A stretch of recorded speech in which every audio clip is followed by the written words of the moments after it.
उच्च गति अभ्यास खंड 2 प्रतिलेखन संख्या 15 व 16 गति 100 शब्द प्रति मिनट। Be ready. 3, 2, 1 स्टार्ट।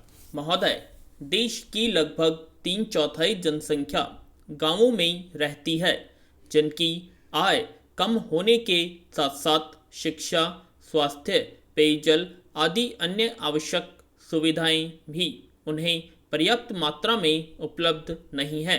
ग्रामीण क्षेत्रों और ग्रामीणों, विशेषकर अनुसूचित जातियों, जनजातियों, कमजोर वर्गों और गरीबी की रेखा से नीचे रहने वाले लोगों का विकास एवं गरीबी उन्मूलन भारत की विकास योजनाओं का प्रमुख उद्देश्य रहा है। ग्रामीण विकास का व्यापक दायरा है, जिसमें ग्रामीण क्षेत्र एवं ग्रामीणों के जीवन स्तर का सर्वांगीण विकास शामिल है। इसका अर्थ न्यूनतम लोगों की अपनी स्थानीय सामाजिक और आर्थिक परिस्थितियों में उत्पादन क्षमता की वृद्धि है। ग्रामीण विकास की प्रक्रिया में पूंजी का निवेश एवं उसका विस्तार, उत्पादक शक्तियों का विकास तथा निर्धन एवं बेरोजगार ग्रामीणों का अर्थव्यवस्था के उत्पादक विकासशील क्षेत्रों में सम्मिलित होना आवश्यक है।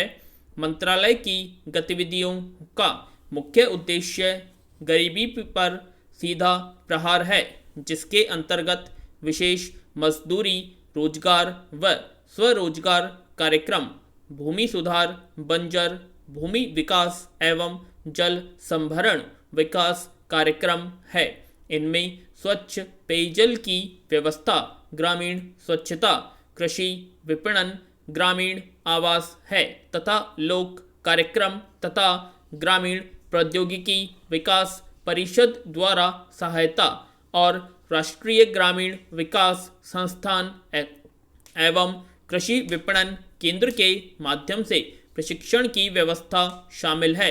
पैरा, गरीबी उन्मूलन के प्रयासों का महत्व इसकी योजनाओं के आवंटन में वृद्धि को बताता है।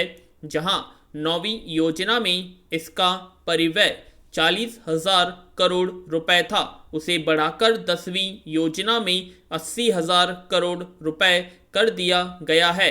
इसे बढ़े हुए परिव्यय के साथ साथ, जैसा कि पंचायती राज संस्थाओं से संबंधित महत्वपूर्ण संविधान अधिनियम 1992 में बताया गया है, लोगों की कार्यक्रमों में बेहतर भागीदारी प्राप्त होगी, जिससे निर्धन ग्रामीणों के जीवन स्तर में सुधार लाने के प्रयास को नई दिशा प्राप्त होगी। ग्रामीण क्षेत्रों में गरीबी उन्मूलन के राष्ट्रीय प्रयास में ग्रामीण विकास मंत्रालय के मुख्य कार्यक्रमों को दी गई दिशा की एक झलक इस पुस्तिका में प्रस्तुत है। ग्रामीण गरीबी की समस्या कम ग्रामीण उत्पादकता और अल्प रोजगार व बेरोजगारी से जुड़ी है।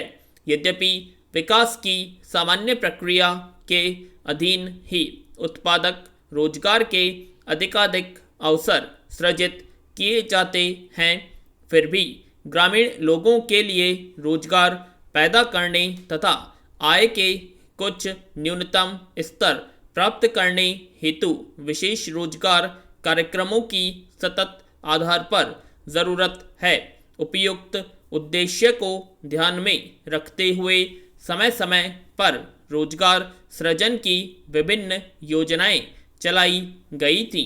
7वीं योजना के आखिरी वर्ष में 1 अप्रैल 1989 से उस समय विद्यमान 2 रोजगार कार्यक्रम, राष्ट्रीय ग्रामीण रोजगार कार्यक्रम और ग्रामीण भूमिहीन रोजगार गारंटी कार्यक्रम को जवाहर रोजगार योजना नामक ग्रामीण रोजगार कार्यक्रम में मिला दिया गया था। जवाहर रोजगार योजना का मुख्य उद्देश्य ग्रामीण क्षेत्रों में बेरोजगार पुरुषों तथा महिलाओं के लिए अतिरिक्त फायदेमंद रोजगार का सृजन करना है। ग्रामीण आर्थिक आधार ढांचे को सुदृढ़ बनाकर सतत आधार पर रोजगार के अवसर सृजित करना है। पैरा महोदय, सामुदायिक और सामाजिक परिसंपत्तियां सृजित करना ग्रामीण गरीबों को प्रत्यक्ष तथा निरंतर लाभ पहुंचाने हेतु उनके लिए परिसंपत्तियों का निर्माण करना, मजदूरी स्तरों पर सकारात्मक प्रभाव डालना, ग्रामीण लोगों के जीवन स्तर में समग्र रूप से सुधार लाना, गरीबी की रेखा से नीचे बसर करने वाले लोग लक्षित वर्ग हैं। अनुसूचित जातियों, अनुसूचित जनजातियों और मुक्त बंधुआ मजदूरों को वरीयता दी जाती है। रोजगार के 30% अवसर महिलाओं के लिए आरक्षित हैं। केंद्र और राज्यों द्वारा 80 व 20 के अनुपात में व्यय वहन किया जाता है। केंद्रीय आवंटन देश के कुल गरीबों की तुलना में राज्य संघशासित क्षेत्र के गरीब ग्रामीण लोगों के अनुपात के आधार पर किया जाता है।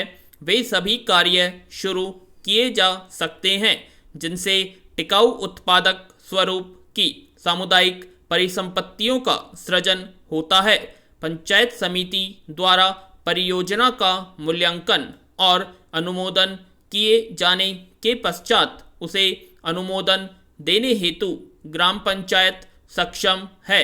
संसाधनों का कम से कम 60% भाग मजदूरी घटक पर खर्च करना होता है।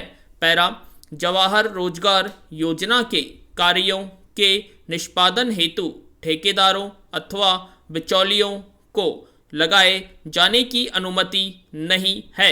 मजदूरों को रियायती दरों पर प्रतिदिन 2 किलोग्राम खाद्यान्न दिया जाता है। 1755 पुनर्गठित बालकों में मजदूरों को दिए जाने वाले खाद्यान्नों का जारी मूल्य प्रति किलोग्राम 50 पैसे कम है। जवाहर रोजगार योजना की सामान्य प्रणाली के अलावा पिछड़ेपन के आधार पर चयन किए गए 120 पिछड़े जिलों में कार्यक्रम को तेज करने के लिए 700 करोड़ रुपये आवंटित किए गए हैं।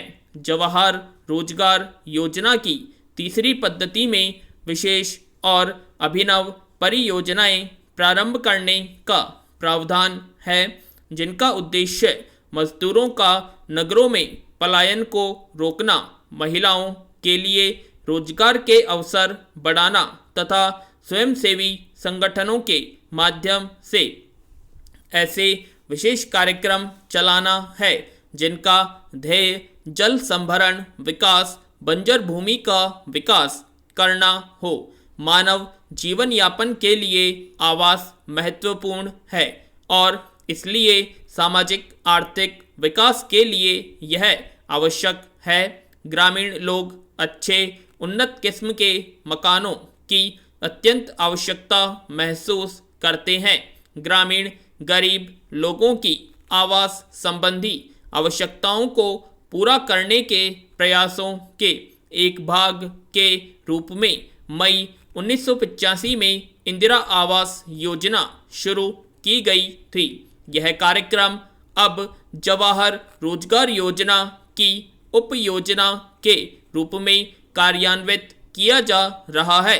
इस कार्यक्रम का उद्देश्य गरीबों में निर्धनतम लोगों के लिए निःशुल्क रिहायशी मकानों का निर्माण करना है।